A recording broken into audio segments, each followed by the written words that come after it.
engage in practices that could and will likely promote a leaner body composition or a healthier weight for you, because the act of doing those things will improve the quality of each day of your life. That's Marcus Filly, athlete, coach, trainer, and the founder of Functional Bodybuilding.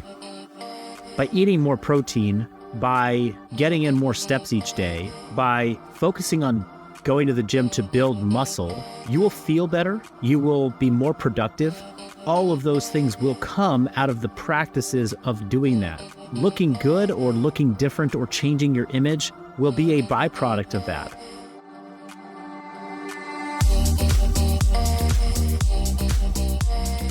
I'm Michael Mogill, founder and CEO of CRISP, the nation's #1 law firm growth company.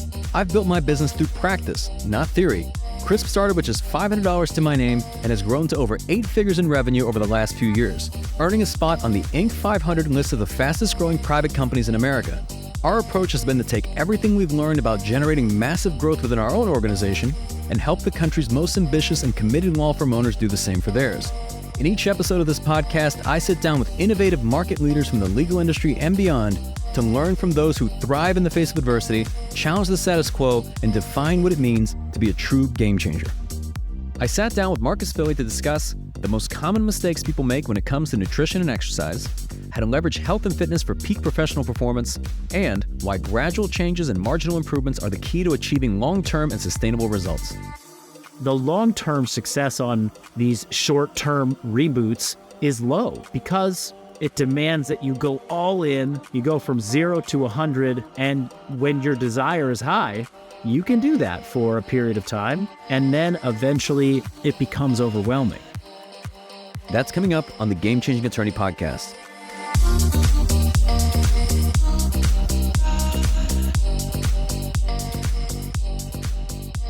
Before we begin today's episode, I want to remind you that we aren't beholden to any sponsors or run any ads on this podcast. This allows us to present all of our episodes raw and unfiltered. I'm not going to push any made-to-order meal services on you or try to save you any money on your car insurance. That being said, I have one small request. If you receive any value from this podcast, please give it a 5-star review. Pay the fee so we can keep this podcast free. All right, Marcus, welcome to the podcast. Thank you, Michael. Thanks for having me. So I am honored to have you on, and anyone who's listening to this podcast, if they're not familiar with you, I definitely think they should give you a follow, certainly on Instagram. I know we were just talking about this before we started recording, but you put out incredible content. I want to get to some of that, but before we do, if we could take it back, if you could share some of the experiences that shaped your upbringing and perhaps your perspective on health and fitness. The two things probably that really stand out from childhood, I think I just had some natural physical abilities that I was expressing, and my parents saw it and they wanted to just give me a lot of opportunities to get into sports. So I tried all the sports, but really found a love for soccer and for golf. These were like my two sports, very different, right? There was this very physical sport in soccer, and then a very, disciplined, mental, go within yourself exploration with competitive golf. They cultivated just different skills and traits in me, I think, both of those sports. But really, in about like the high school years, my love for golf really accelerated because of me being an introverted person and an inward thinker and a thoughtful, athlete. I could express that so much in golf. It's such a game of strategy. It's such a game of being able to play between calming your emotions and your psyche while expressing some, real physical prowess. People don't think that when they see golf. They're like, there's a bunch of out of shape guys out there, but that is changing dramatically. And the athleticism to swing a club and to do those things is tremendous. But on the flip side with soccer, I got really into the physical expression of the body. I started to love the training of soccer deeply. And then I love the training of my body outside of soccer practice through sprinting, through calisthenics, through weight training, as it fed this part of me that was like, movement is the anchoring point of my life.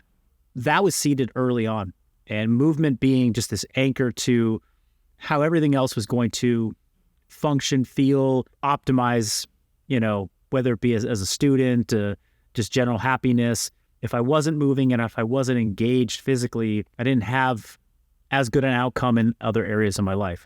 And a lot of kids feel that, and people, young athletes, student athletes, it's just like, oh, when I'm on my schedule, when I'm training, when I'm hitting practice, things go better. So that really was like my teenage years, 8 years old through the end of high school. And then I got into college, and I was fortunate to sort of take one of those sports and play them at a collegiate level. I played soccer at UC Berkeley. The experience of then taking this passion of movement and sport and then going up a notch in terms of like, now there's people talk about politics in sports, and they talk about who's the coach going to play, what's the purpose of playing that athlete. We got to win games, but we also put some money towards this athlete. They were a top recruit. Started to introduce some things that made me look at the sport differently. And I was a standout youth athlete that got, I don't want to say bench, but like I just didn't get the starting spot. And I never got the starting spot for my entire collegiate career. I rode the bench for a long time, and that really sharpened my attention on what about this do I love?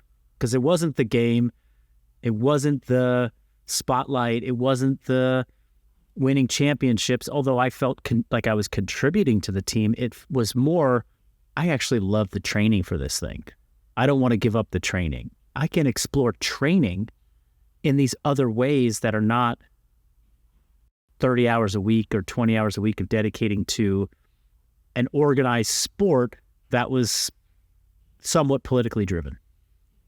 That started to shift my focus towards what we'll call the sport of training, or fitness, basically. It just so happened that I was deeply interested in the health sciences. Molecular cell biology major at Berkeley with a pre-med emphasis, and predominantly took courses in coursework, cell development and physiology. So really starting to understand, okay, let me understand what's happening in my body on a cellular level, and then combine that with expressing movement and how that changes the physiology and our psychology and our emotions. I just got super interested in that. Became an avid consumer of scientific literature on fitness, biology, and that intersection of the actual expression of movement and fitness and nutrition. When I finished college, it was like, okay, now I got to go find a way to do this for the rest of my life.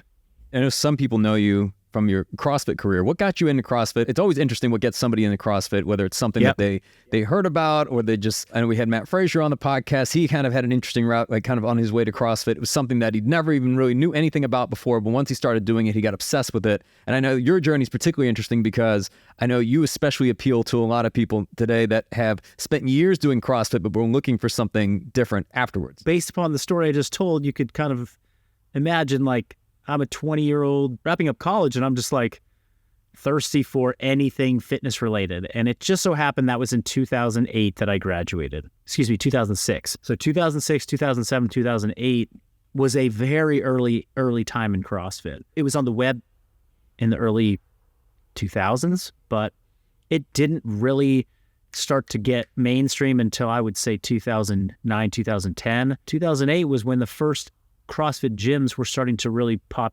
up around the world, or mostly around the country, predominantly in California, because this is where things started, in Santa Cruz. I was sort of consuming anything fitness related, and a friend who I train with on a regular basis in another group fitness class, she said, hey, I'm taking this class over here. You should come try out this CrossFit class. So I just jumped at the opportunity.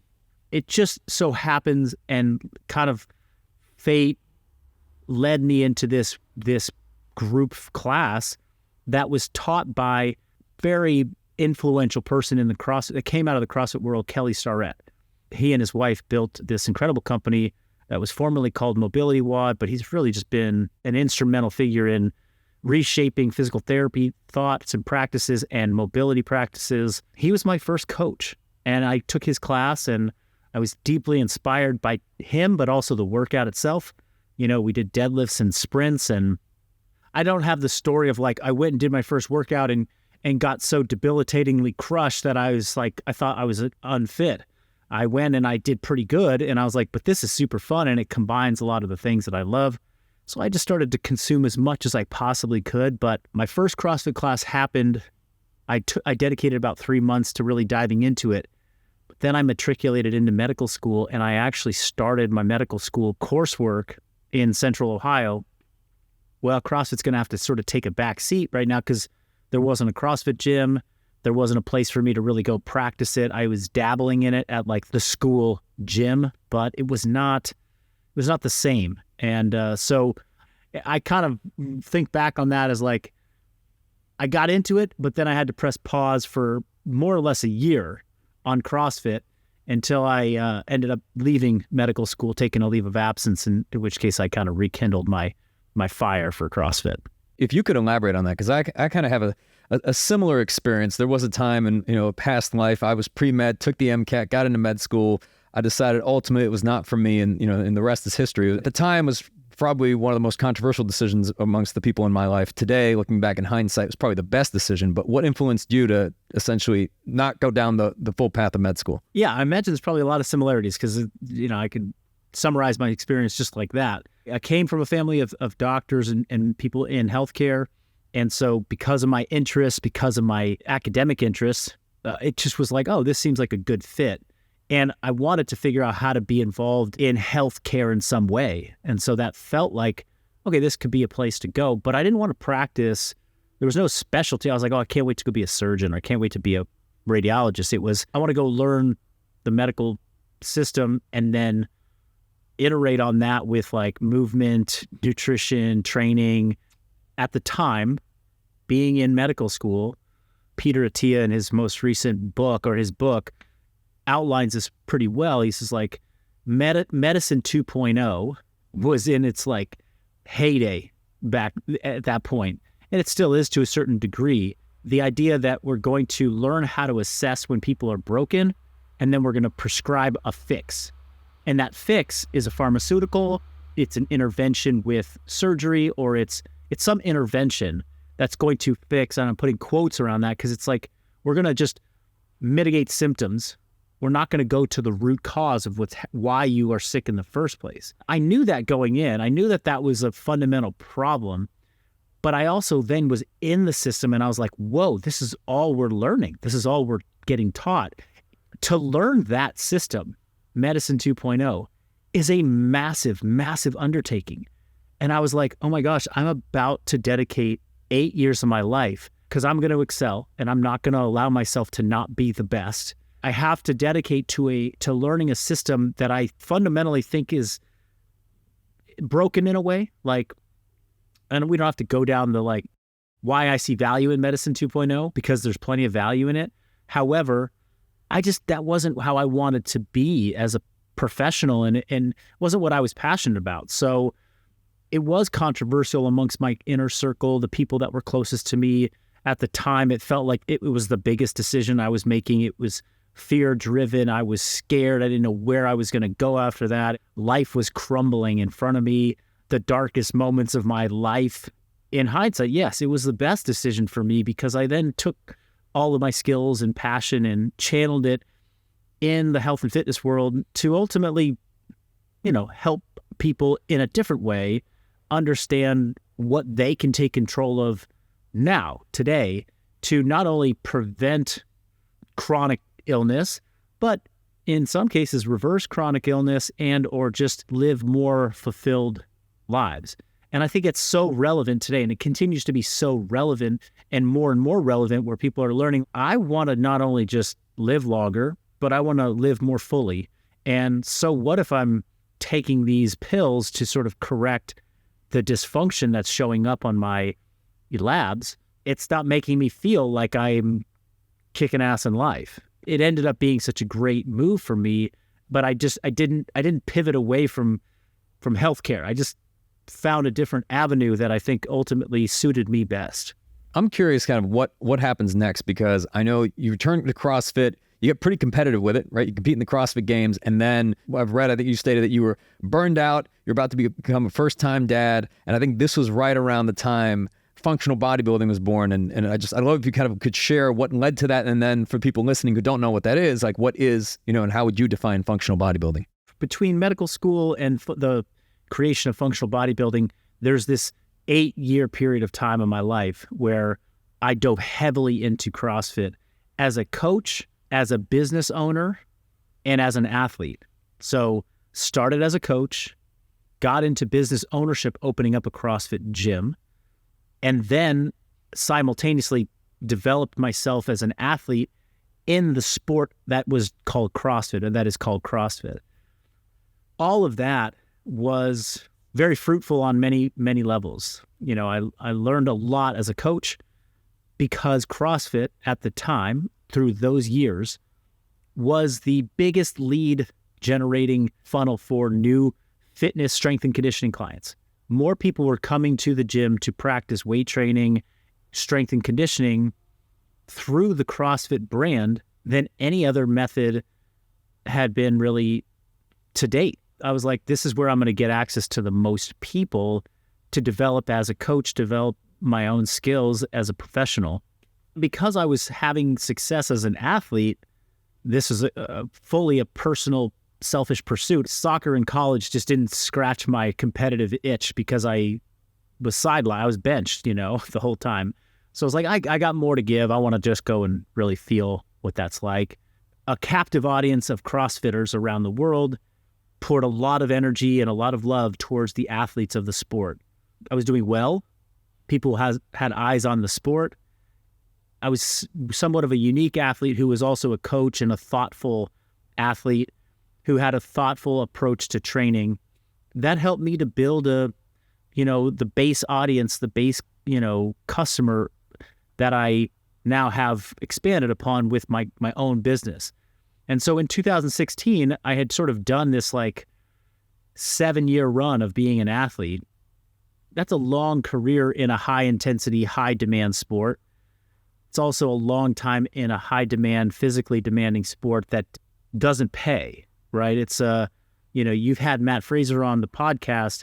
He is by far the exception to the rule where he won so many times and he was so successful that his earnings from endorsements and prize money was substantial. But the vast majority of us that were competing at the same time in the same era were paying to play. We were not being paid to play. And so that didn't stop me, but it certainly, I was smart enough to know hey, this is a certain timeline and a lifespan to this. I can't do this forever. It's taking up physical and mental and emotional resources. It's not providing a lot of financial resources. It's keeping me from dedicating to building a business or expanding my career. In 2017, I'm just recently married. I have a baby on the way, wanting to start a family. Okay, it's time, hang up the boots, so to speak, as an athlete. Once I shifted gears and it was okay, I got to do this a different way. I'm not going to be competing in a sport.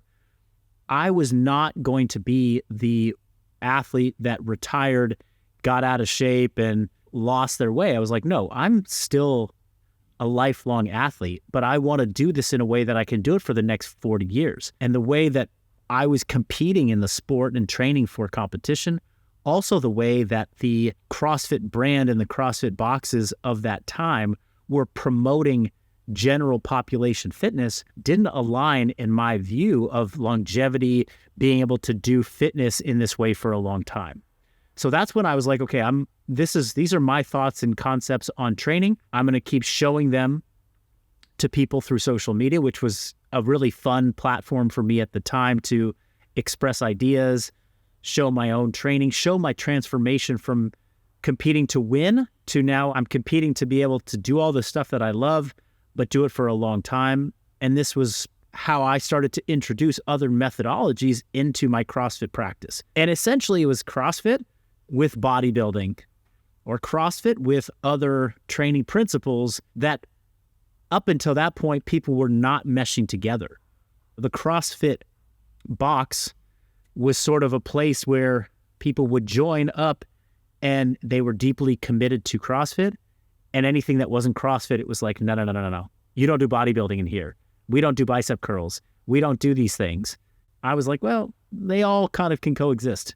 I want them to coexist. I'm going to try and make them coexist. And as soon as that message was being spoken through social media, it just really struck me like, holy smokes, there's so many people out here that resonate with that. There's a lot of closet bicep curl fanatics that are in the CrossFit box that are going to the back of the gym after hours to do their curls because they want to do it, but they're being kind of shunned from the community in that way.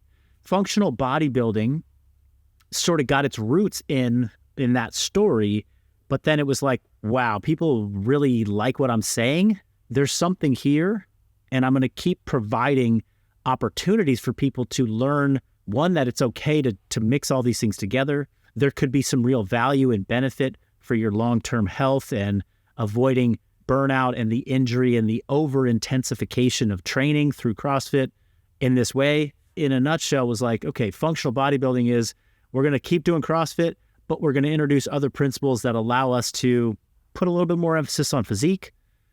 Want to look good.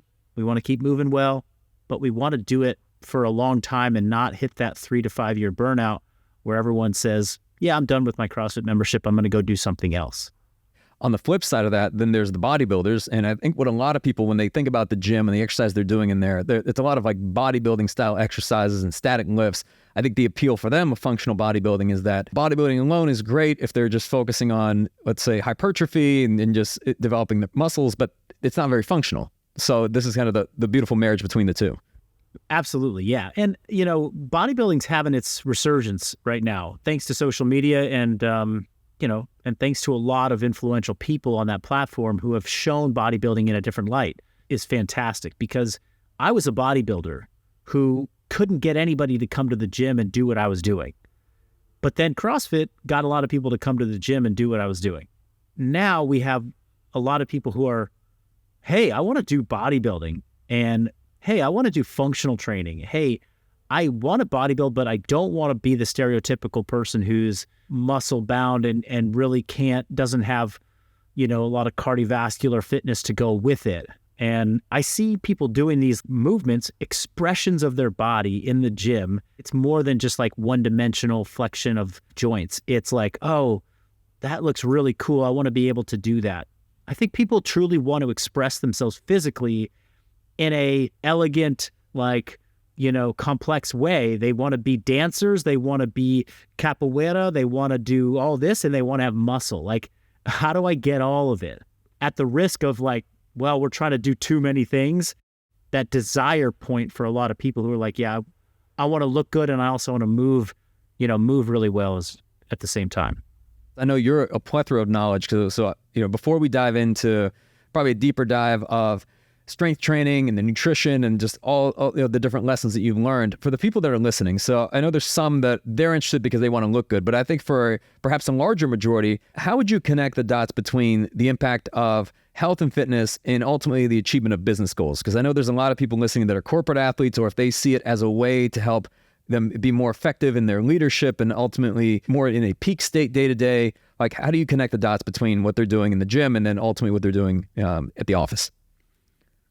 Yeah, great question. It's something that I've had to bring my attention back to a lot more lately, because I realize that it's not just intuitive and ingrained in everybody's mind that when you move, when you have aerobic fitness, and when you have muscle mass, and when you have strength, you have a greater capacity to do anything in life.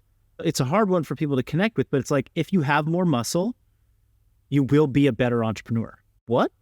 How does muscle have anything to do with that? Well, we could start with just having muscle mass raises your metabolism, which allows you to sustain a better energy balance of the food that you eat, the foods that you love, and then utilizing those nutrients in your body to create this flux of I take things in, I expend energy, and that flux of energy in and out is life force, right? You got a pipe that is taking water from point A to point B. That pipe is pristine, it's clean, there's water coming in, it's flowing out. That's how you want things to flow in your body and your mind as an entrepreneur. If you have muscle and if you have aerobic fitness, You've got a clean, pristine pipe where energy comes in, energy goes out, water comes in, water comes out. If you're unfit, let's say you have low muscle tone, let's say you have relatively high body fat, or your body composition is relatively high. Let's say you have low aerobic fitness, so a low VO2 max, like you can't express a lot of cardiovascular fitness. Now you've got this pipe. The inside is got sludge in it. This 10-foot diameter pipe is now down to 1 foot in diameter. You can try and force a lot of water through it. It's slow. And that's what's going to happen in your thoughts, in your mental focus, in your physical energy. You're going to hit the afternoon slump where your productivity and your ability to think clearly is going to be shit. What you're accomplishing in the same hours that I have to accomplish business, I'm able to get more done because I put in the time to raise my fitness level, increase muscle mass, increase cardiovascular fitness, and now I can flow in such a more efficient, effective way. That's just scratching the surface, but that is the big picture of if you have great levels of fitness as defined by, we can create a couple metrics, but I think the two that are most valuable is how much muscle do you have on your body? How much can you turn over energy through cardiorespiratory fitness? If you elevate those things, the other things that you're trying to produce in life will also elevate at the same time. I agree 100%. I think ultimately our outcomes are the byproducts of our decisions. And if being in good shape physically and mentally allows us to have mental clarity and energy, can't think of anything else that could have a greater impact on our overall like outcomes and performance. For people that are listening to this, and we all know what the gym looks like on January 1st, it seems like a very popular, resolution that people want to either get in shape or this is their year. I know at this point we're probably halfway through the year, but for people that have this desire to be healthier, what advice would you have to them for ways that they could be more consistent or perhaps stick to their goals? Because it seems like for a lot of people, it's not so much a lack of desire. It just seems like either the habits aren't there or the mindset's not there. What are your thoughts on that? When somebody wants to make change, or they are inspired, they have the desire to get in better shape, there's sort of been this flawed but pervasive message, which is, let's get it done quickly. That has been out there. I kind of liken it to the medicine 2.0 mentality of like, God, I'm out of shape. So what's the thing that's going to fast track me back into shape? Oh, like, let me do the 30-day or, the whole 30 or the 75 hard challenge or, whatever. And that's just going to catapult me back into shape, right? Unfortunately, that is not that those things can't work in the short term. People who do those, they can have tremendous transformations. Those transformations then get pumped back into the marketing flywheel and people see that. Oh, look, 2 of the 100 people that signed up for 75 hard had a tremendous experience. They had this huge transformation. It happened in 75 days. I want that. Let me get into that. And the long-term success on these short-term reboots is low. It's quite low because it demands that you go all in. You go from 0 to 100 like that. And when your desire is high, you can do that for a period of time. And then eventually it becomes overwhelming. I think we're entering a phase and a stage in fitness delivery, fitness messaging, fitness marketing, where people are kind of waking up to like, geez, like it's been 2 decades where there's been a lot of like, let's get this done quickly. And people are just on the merry-go-round of let's get it done quickly. I would even argue that CrossFit kind of played into that quite a bit because it's like, here's a super intense workout. You can it'll crush you in 3 to 4 minutes. You could do it fast and you're done. I'll mention, Peter Attia's book. It's like, he is kind of taking this other stance where it's like, you got to start to dedicate 60 to 90 minutes to your physical body a day. Be prepared to do that forever. That's what's going to lead to optimal outcomes. There has to be a component of strength. There has to be a component of cardiorespiratory endurance, and there has to be a component of nutritional practice and adherence, all of which should be at a level that is just marginally above what you're doing now if you want to improve. Don't go 0 to 100, but go 0 to 50, and let's cruise at 50 for a year. After a year of being consistent, maybe take it up to 60 if you desire, if you so desire, if you need it. That's the non-sexy, drum that we're beating on, which is like, let's do the same things over and over again. Let's make it consistent rather than go and do like the super, hard, detailed, focused, restrictive diet. Let's just make these changes. And that's the message that we want to promote. What people need in order to make that happen varies, but I'll leave it at that for now. Same things that apply really to business in that there's really no magic bullet. It's getting the foundational items right, executing on a daily, weekly, monthly, yearly basis for a very long span of time, and then you start to see better and better results, but it's just in the consistent execution. I'm curious as to where you would place, because people will hear about different exercises and different types of gyms they can join, different training protocols. There's the saying that you can't out-train a bad diet, kind of what the interplay between strength training, cardiovascular training, nutrition, sleep, how would you weight those? It kind of depends on the person's goals, but let's sort of go with the most common avatar. It's like, hey, I want to lose some weight. I want to get more fit. Okay. There's usually a weight loss or a weight component going on here. Yeah, there's plenty of people that are like, I need to build muscle. I just want to get, but a lot of people are struggling to manage their body weight at a healthy level.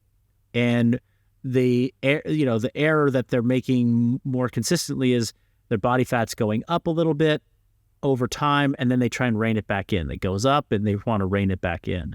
So in that instance, the mistake people make is that they're like, okay, I'm going to go and train super hard. I'm going to go ramp up my fitness. And they know that diet's important. But when you ramp up your fitness a lot and you start to move and you start to do a ton of stuff, we have deeply ingrained primal urges and systems in our body that will say, okay, we just did a lot, we got to go eat a lot kind of thing. It ends up being like people want to focus on the movement, they want to focus on the training. But in reality, it's let's start to do some movement, but let's put more energy towards creating great fundamental nutrition practices. We'll weight that a little bit more heavy, because if you have a good nutrition protocol in place, or if you have a good approach to eating that is based in habit, it's based in some science, it's based in some basic principles, you could get away without doing the crazy hard fitness program.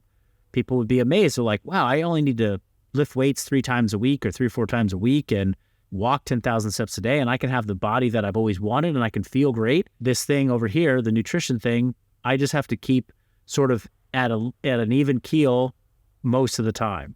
And that makes me say, okay, let's weight, nutritional consumption, more heavily with training principles that are supportive of that. And they don't make the dieting harder by virtue of you're just going and expending tons and tons of energy, calories, burning calories, doing endless cardio, trying to do double sessions. You're hitting 5 HIIT classes a week at your gym, thinking you're going to just melt this fat off your body, when that is making it harder for you to adhere to the dietary practices that are actually going to give you the body you want. I'd love it if you could even just elaborate on what some of the most common mistakes you feel people make when it comes to nutrition. To my knowledge, there's really only one way to lose weight, burn fat, and it's through a caloric deficit. But I'd love if you kind of speak to just some of the misconceptions people might have, specifically as it applies to nutrition. A caloric deficit can happen in a lot of different ways, right? That's just the difference between what you burn in a day and what you consume. How much of a delta do you need in order to change your body? Well, this comes down to how fast do you want to see your body change? And, people end up thinking I need to see dramatic changes to my body, so I'm going to go into a big calorie deficit. So that tends to be the first place people make a mistake, is they try and really exaggerate this calorie deficit by doing all kinds of things, right? Cutting out meals, fasting, removing entire food groups from their diet, overcompensating. Okay, I was this is what I normally eat. I'm just going to cut that into like 1/3. I'm going to have a small breakfast. I'm going to have a very light lunch. I'm going to have like a little bit of a shake in the afternoon. And then like, that's how they're going to navigate this thing. Our bodies are, and our brains and our hormones, they're built on operating system that is not well suited for modern day food availability. 100,000 years ago, when you were in a calorie deficit, you had to go and hunt for some food, or you had to go and forage for some food. Like, you had to get out there and go get stuff. We have these systems in our body that elevate the urge to do that, because it was like, if you're starving and you need to go hunt something, you need like an internal drive that's powerful to get you up off the stone to go and hunt the thing. The moment you go into a deep calorie deficit, these signals start to turn on in your brain. They start to turn on in your body. And they're so powerful. They're as powerful as any drug out there. The hunger signals that we have, hundreds of thousands of years, millions of years of evolution that are driving that, they're more powerful than your will. Because now the food that you seek is not an all-day hunt. It is literally picking up your phone and ordering Uber Eats, or grabbing something out of the cabinet, or whatever is out there for you to consume. And there's no shortage of calories that are available to people. Within 100 feet of anybody, almost at any time, there's probably 10,000 calories of consumables, right?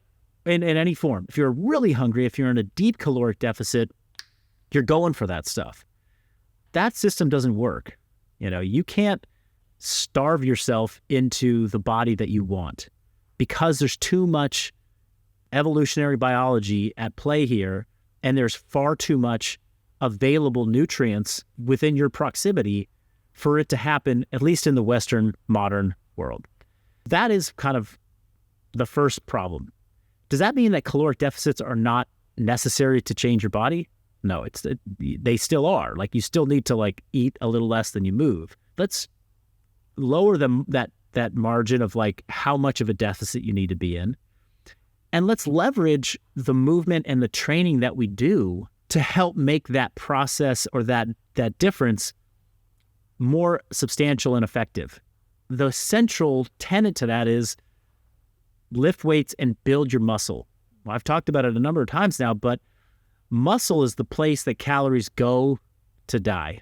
I like to think of that. Actually, you've got substantial amount of muscle. I can see your muscle tone. I can just see the definition in your arms. Like, I'm not actually comparing the two of us, because you actually look like you're bigger than me. But either way, if you have a lot of muscle, when you go and someone is like, oh man, you seem like you can eat anything you want. It's like, I can't eat anything I want, but I can eat a lot more than you, because I've got a place for those calories to go to get burned, right? I'm not going to need to go run 4 hours on the treadmill because I had a donut.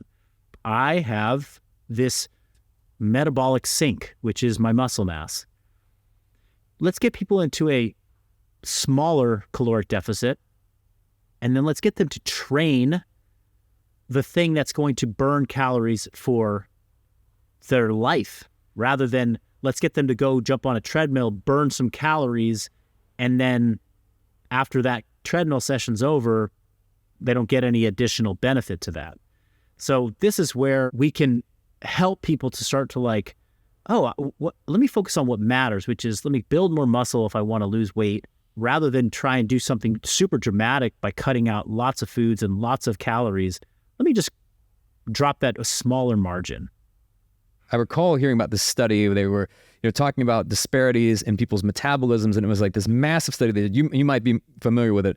People have often wondered, like, well, does this person, are they born genetically with a faster metabolism? And then someone would say, well, I have, a slower metabolism, and how it happens. And the study, which was done on thousands and thousands of people, it followed them through all years of life, from babies all the way through like adulthood and 70 plus years old. Essentially, the takeaway was, and you might know the one that I'm referencing, is that it really came down to the fact that we're all born with the same operating system. Ultimately, what seems to be driving our metabolisms is our amount of lean muscle mass, and typically people that have more lean muscle mass tend to have faster metabolisms, and and then the opposite is true as well. Is that the case? I mean, I'm briefly paraphrasing this. Yeah, you actually hit something important about that, and then I'll add a couple more thoughts. I think I know the study you're referencing, all people at different age ranges, and what you look at is like, hey, you take 10,000 34-year-olds, male or female, like you can separate them in the study. We have this person's metabolism is 1,100 calories a day, and this person is 35 or 4,500 a day. What creates that massive disparity? What's actually at play is that muscle mass does contribute a lot to what you burn at a base level, what you burn if you sit on the couch all day. What's really changing those people's metabolism is their actual physical activity, their movement. And I'm not talking about structured exercise. It's not like, oh yeah, well, that person exercises. They're an elite cyclist, so they exercise like crazy. They get up, they walk, they put a lot of steps in during the day, they fidget, they're moving, they stand up, they're not sitting down. Like, you can vastly change your metabolism by moving, not in an organized way, but just in a daily activity type of way. You know that person in your life who's like, man, that person doesn't seem like they ever sit down. They're just constantly always doing stuff. They're active, they're moving around. Those are the people at the high end of the metabolism spectrum. I wouldn't say that's like a genetic trait to them. They actually have to get up and move. And what makes them want to move is they eat enough energy to get them moving. The other takeaway from that study is that people who have low metabolisms can effectively lose body fat, and people with high metabolisms can effectively lose body fat. Conversely, people with high metabolisms can also gain body fat if they overeat, and people with low metabolisms can also gain body fat when they overeat.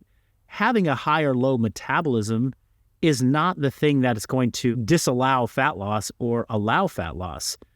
However, the person who's burning more energy in a day, have a higher metabolism, they get to eat more food, which is a bit more satisfying, and mentally they are capable of staying in this body weight balance for longer periods of time. And on the notion of foods, I'd be remiss if I didn't ask you this.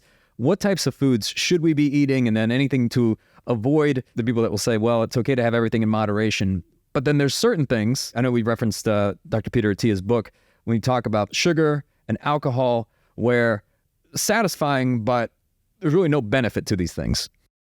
I don't like to take a hard line on any like foods that you should or shouldn't have, because it's a very sensitive, subject for people, and food and beverage cross so many different parts of life, from social to emotional to psychological to cultural to, physical health.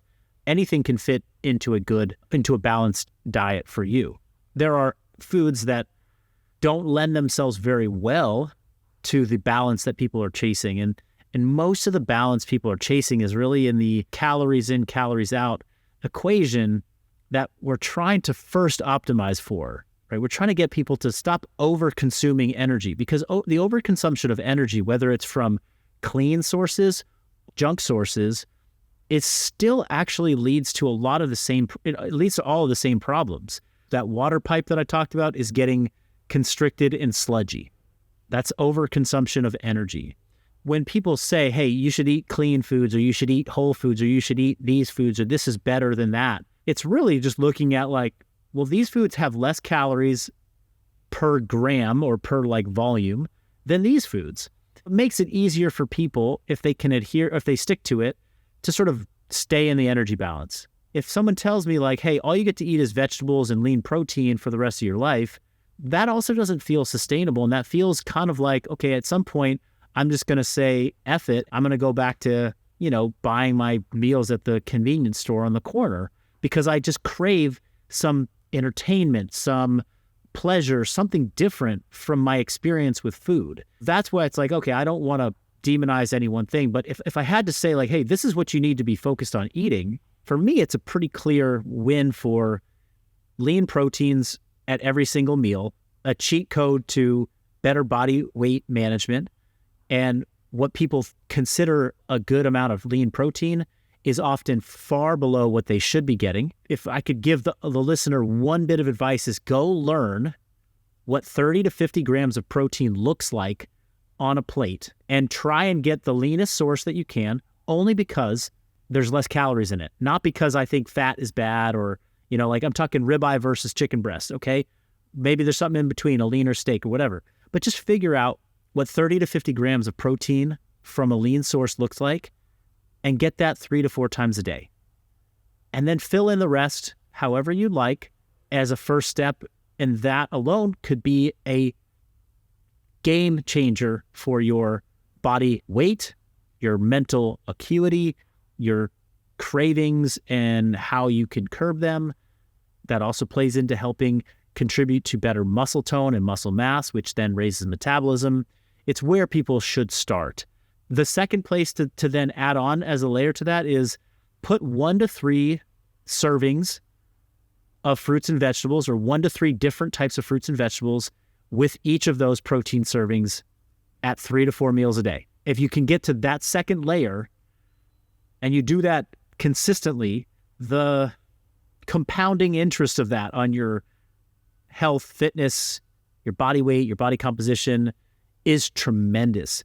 It's not going to change you in like 2 weeks to lose 10 pounds. Instantly for a long period of time, it will feel so easy and so natural, and you will be like astounded at like, holy smokes, my body is, I'm just a different body. I have a new set point. You'll have all these things you'll want to say about it, but people will look at you and be like, man, you're pretty uncommon. You must do something crazy. And you're like, no, I just eat protein and fruits and veggies at every meal.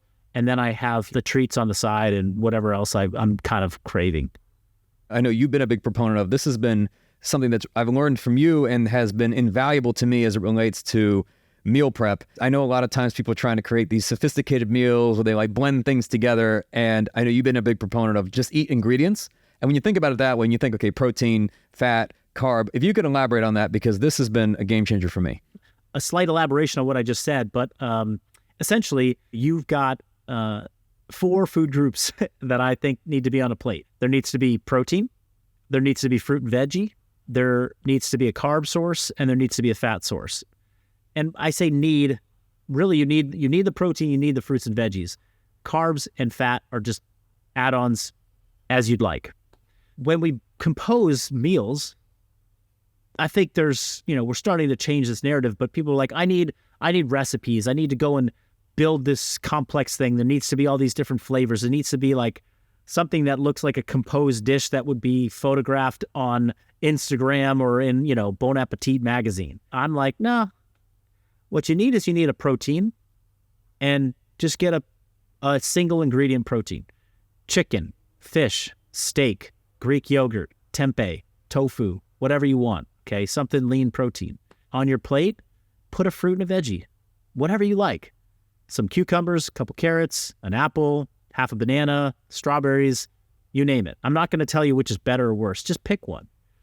For carbs, that could be your fruit, or that could be a potato, or it could be a piece of bread, or it could be, some rice, whatever. But just make it rice, not curried rice with 15 different things and some sauce added to it. And no, it's just rice. A fat source. What's fat? Well, an avocado, olive oil, a little bit of butter, some almonds. Okay, these are the fat sources. So if you build a plate with 5 ingredients or less, protein, veggie, fruit, maybe a little carb, maybe a little fat, you've got a meal, and it can fill up your whole plate. And the total amount of nutrients there is tremendous. The total amount of calories is generally lower when you eat this way. Pull ingredients and put them on a plate, that's considered a meal. Rather than, I'm going to go and make this recipe, or I'm going to buy this composed dish that has 15 to 20 ingredients. By just simplifying the number of ingredients, you get away from foods and composed dishes that have a lot of added things that help make it more flavorful, but also add a lot of calories to the scenario. And so that to me is why I'm like a big proponent of hit these ingredients, make something fit the protein, make something hit the veggie and fruit section, make something hit the carb section, make something hit the fat section. Do that 3 times a day. Again, this is going to be, you're in a new class of individual. Does that mean you never get to go out for dinner and have a very composed dish? No, you still do. People talk about the 80-20 rule, like 80% of the time I'm doing my thing. And well, what does that actually mean in a week? Well, you have 3 meals a day, 7 days a week. That's 21 meals. All right. What is 20% of that? 3 to 4 meals that you're actually going to go out and do something different. So if you can actually do that and limit the amount of like eating out and doing like something, more elaborate to 3 or 4 meals, and the rest follow that simple, basic, time-saving, health-conscious approach to eating, you're making massive, massive improvements. Actually, I can really appreciate just in your philosophy of encouraging something that's very sustainable. I will say that in my case, several months ago, I started tracking calories. I was using MyFitnessPal. I know this is not for everyone. I mean, I was even using a scale, just like I was tracking metrics in the business. Once I started tracking, I realized just how much I was underestimating the number of calories I was consuming in various meals. But to shift that a little bit, I know that there's people out there that either wear a Whoop or they've got, their Peloton or whatever fitness tracker that they use, that they will tell them, hey, you burned X number of calories. And I think sometimes people try to say, okay, well, I just burned 800 calories according to my fitness tracker, and I'm going to eat XYZ meals to make up for that, and that's going to help me maintain. Why is that a bad idea? That is a great question. And wearables and fitness devices are now ubiquitous out there. People want to know what's going on with their health through all these markers. I mean, I'm wearing a Whoop device. I've got a step counter over on my watch. Like, I track metrics. Something that I got really caught up in when I first put the Whoop on years ago was like, oh, it tells me how many calories I'm burning every day. I have definitely gotten very into metrics and looking at the numbers. And I love the fact that you went through a process of tracking your food, just like you track business metrics. And yeah, we like to add the little caveat, like, hey, I know it's not for everybody, but I tracked and this is what was beneficial for me. What's curious about that to me is, like, if you're a business coach or an entrepreneur, do you say, like, I know tracking your business metrics isn't for everybody, so like some people don't have to do it. It's like, no, that's crazy. It's like you're either going to you're going to go out of business and just not know what's going on, and same thing with our food. Having a system to track that is imperative, that everyone comes up with a method for that. And I do believe at some point it's going to require you to do the painful process of tracking it. I don't think anybody loves tracking their business metrics when they first have to start doing it. They're like, man, this is hard. Like, I don't even understand what I'm looking at. Like, none of this makes sense. Not all of it's good. Like, Jesus, this just is a painful process. It can be that way too when you're tracking your food, but it's incredibly enlightening. And in the modern food landscape of today, the amount that people are consuming that they're unaware of, they have no concept of what's going in, is astounding. I'm a pretty big coffee guy. I got an elaborate setup. I really want to, I like take my coffee real seriously. So I was like, hey, can I make anybody an after dinner coffee drink? I've got all these decaf different options. I can make a latte. I can make, I've got the espresso bar. I got the whole thing. And she's like, oh, a latte sounds good. And then she was like, no, I'm actually trying to cut out some carbs. So I'll just go with a regular coffee. I'll just put some cream in it. And I was like, okay. So I was going to make her a latte that was probably about a cup of whole milk, which is this much energy, this many calories, this many carbs. She went the other route. I watch her pour in her cream. And as she's just kind of pouring in cream, and then she said, oh, I'm going to pour some more cream in. I'm like, we actually just poured in about 220 calories worth of cream. And this latte was going to be probably, because of the way I make it, it's probably going to be 100 calories tops. And there's just no concept of that. So that's pervasive in so many things. And then when you get into processed packaged foods, someone's like, I'm eating healthy because I'm having a bowl of oatmeal with, berries and some nuts on it. And it's an 800 calorie bomb. And they don't even realize it because they were just trying to go with the clean foods, but they're not measuring it. They're over scooping on the oatmeal. They're adding in a sweetener like some maple syrup because it's natural. And then next thing you know, they've just consumed a ton of energy. So sorry to take a quick tangent there, but back to the wearables, people are wanting to get more aware of what's happening. And unfortunately, all of these wearables throw in this calorie tracking data point. And if you go and wear 5 different calorie trackers, none of them will match up. My Whoop says one thing, this Amazon watch says another thing. And guess what? None of them are as accurate as looking at how many calories you're consuming and what's happening to your body weight. Because if you're consuming 3,000 calories a day or 2,000 calories a day, and your body weight is stable, over a period of at least 2, probably 3 weeks, then guess what? You're averaging burning that many calories a day. That's it. It's not any more complicated than that. Now, if your Whoop tells you on one day you burned 2,500 calories, you're like, oh, I should go have a little extra something. Or another day it says I didn't burn as much, and you're trying to chase this daily thing. It is 1, misguided information, and 2, a moving target that doesn't develop routine and consistency in your life. I want you to do the same inputs every day, because that's how we are in this modern world. We're cyclical, routine creatures. We put the same inputs in every day. At the end of the month, evaluate what's changed with my body.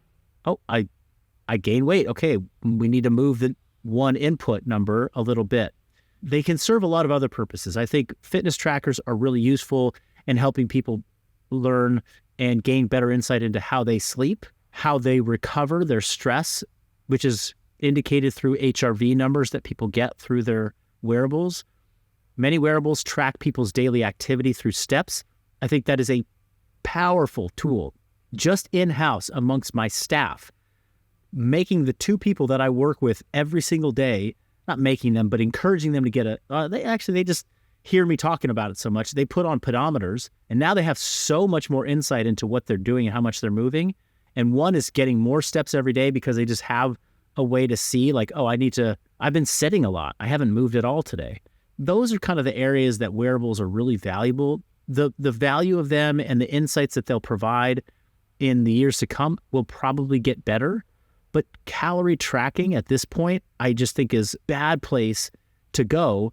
And you're much better off spending the time like you did, actually looking at how much you're consuming. Don't worry about how much you're expending. Focus on getting really aware of how much you're consuming, and then your body weight and how your body is changing will be that will tell you whether you're eating too much or not eating enough. We've kind of been navigating this throughout this conversation because I think a lot of your philosophies help to really strike this balance between striving for improvement, but also, put it one way, I guess, cultivating self-acceptance. Because I've seen sometimes people go down this road, they start going down the health and fitness journey, start tracking things, and then they either start to struggle with self-image, or then they start to either binge eat, and a cheat meal becomes a cheat day, becomes, a whole busted routine. Well, I've had some content pieces that have gotten a lot of shares and a lot of likes and a lot of, which is just a sign that it resonates with people. Fitness people who are super ripped and jacked, and they have bodies that people look at and they're like, wow, I want to have that body. A lot of those fitness people wake up and look at themselves in the mirror and they're not happy with what they see. They're not satisfied with what they see. The body of your dreams, if I could just achieve that body, all of my fears, shame, negative self-image that I have today would be gone. And unfortunately, it's not really true. It's not always true. That doesn't mean you shouldn't pursue a better version of yourself. And I'm not saying that being less fat or leaner is a better version of everybody. I'm not trying to equate like, well, go get better by losing body fat. What I'm saying is engage in practices that could and will likely promote a leaner body composition, or like a more a healthier weight for you, because the act of doing those things will improve the quality of each day of your life in the way that we talked about the water pipeline. By eating more protein, by getting in more steps each day, by focusing on going to the gym to build muscle, by doing those things, you will feel better, you will be more productive, you will love your family and your friends more deeply, you will receive love more openly. All of those things will come out of the practices of doing that. Looking good or looking different or changing your image will be a byproduct of that. That's what I have fallen in love with since I was a young athlete, young trainee, is that process. Even as my body has changed many times throughout the years, I have loved the way I look. when I've been all shapes and sizes. I've hated the way I look when I've been all shapes and sizes. But when I get my protein, when I eat foods that, feel good to me, when I get good sleep, when I'm engaged in the process, I always feel better than if I wasn't doing those things. How do we change that mindset for people? It's super complex because diet culture, marketing, and the images that we see out there still have a heavy bias towards, let's get you to look a certain way. That will fix all your feelings. That will fix all of your problems. Things that you do, the sustainable habits and repeated behaviors that lead towards those changes in your body, it's performing them that will make you feel and the way that you're hoping the body itself will make you feel. As we wrap this up, for anybody who's listening to this that hears this and says, well, that sounds like a lot, right? It sounds like a lot of work to be focusing on my health, my nutrition, training. I don't even know what I would say to that, because for anybody who travels, like my wife and I were just in an airport, and I was telling her, I'm like, man, it is way easier to not be intentional than it is to be intentional, because you go through an airport and you're like, where are the healthy food options, right? And it's like you try to find, let me just find some nuts and like a healthy protein or just some fruit or something like that. And there's an abundance of everything else. What I have found, this is just my experience, is that yes, it does require perhaps more energy to be intentional, but you get so much more out of your hours as a result of doing so. Like your output increases, you have more energy, you're more effective. When you compromise and let's say eat some junk food, or you don't get as many hours of sleep as perhaps you should, you're almost sacrificing like tomorrow's progress for today. It is more effort to be intentional these days. I don't want to sugarcoat it and be like, you can just mindlessly go through life and reap all the benefits and the rewards. You need to bring some intention to it. The example of learning how to track your business analytics and metrics, you want to be intentional about that up front. And it's a lot of work because it's like, man, I'm learning a new language. If people would start to put health and fitness in the category of, I need to learn the language of health and fitness, then each investment that you make should stick with you and improve the rest of your life. Each amount of work that you put into building some awareness around one aspect of your health and fitness, we want that to stay with you for a long time so that it compounds and you can be at a place 2 years, 5 years, 10 years, 20 years from now where many of these things become second nature. Does it mean that like you can just go on autopilot with it? No, like I still have to have quarterly audits of like what's happening with our business. We need to go back to our forecasting sheets and be like, hey, what are the actual numbers saying? Periodically we have to dive back into the painstaking, very hyper attuned and aware process of looking at the information. But now for the most part, those systems are in play and they're just there. And I'm not having to learn the skill over again. The biggest frustrations I have in business, which I think are the same that people have in health and fitness, is when you come up against the same problem and you're like, I don't know what I'm solving for. I don't know how to solve this because I didn't put the time into it. And that's every 6 to 12 months when someone's, it's January 1st, you're like, okay, I got to get in shape because I got out of shape. That tugs at your soul. It's painful. It's a painful thing to come face to face with year after year where you're like, I'm at the same stuck place and I don't have any more information or knowledge to help me in this process. And that's why one of the taglines or one of the things that I talk about is I want to create thinking athletes. I want people to think enough to know why they're doing what they're doing. When we bring on a coaching client, somebody who's like, I want to do functional bodybuilding and I want a coach to teach me. Give me the one-on-one, the special treatment. When I talk about it with my coaches, I say, hey, in 6 months, in 12 months, could you teach somebody to be part of the top 1% of health and fitness people? Can we teach them the skills and the tools that they need? Same thing goes for health and fitness. What can you commit to learn over the next 6 to 12 months and put that in your toolbox of health and fitness? And now you've got that. And then next year, maybe you add another thing to that, and you add another thing to that. And in 5 to 10 years, you're going to be so much further along than so many other people who are arriving at January 1 wondering, what do I do this time? What's the thing that, look at this sexy marketing campaign. I'm going to fall into that trap of buying what they're selling. They're going to tell me that by January 30th, I'm going to be a new me. And you know deep down that that's not real. That's not true. And Marcus, as we come to a close, this being the Game Changing Attorney podcast, what does being a game changer mean to you? I think it's completely in line with what I just discussed. It is something that is a game changer. It fundamentally changes your approach and ongoing approach for the long haul. With functional bodybuilding, my hope and what I believe I offered to the CrossFit community, I really believe we changed the game where we spoke to an audience. This is the only way to do it. And we took that narrow margin and we expanded it and say, actually, you can put this in. You can do these other things.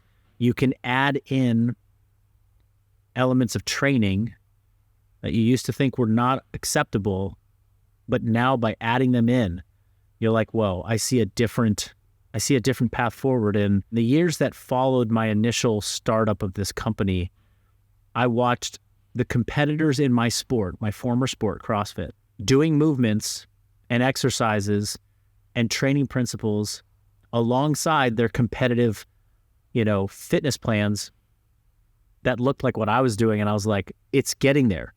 And I had a coach that I deeply respect. He's one of the best coaches in the entire CrossFit competitive world, one of the brightest people. And he said to me, he's like, I think you really made it okay for people to do rehabilitative training and bodybuilding alongside CrossFit as a way to help them be better and sustain and avoid injuries for a long time. That was an example of, I think, a game-changing mentality in that training world. And I hope to continue to do that for different audiences and different people around all aspects of health and fitness, from nutrition to training methods to, you name it. I want to give a huge thank you to Marcus Filly for taking the time to speak with us today. And I want to thank you, yes, you, for listening to this podcast and for your commitment to growing as a leader.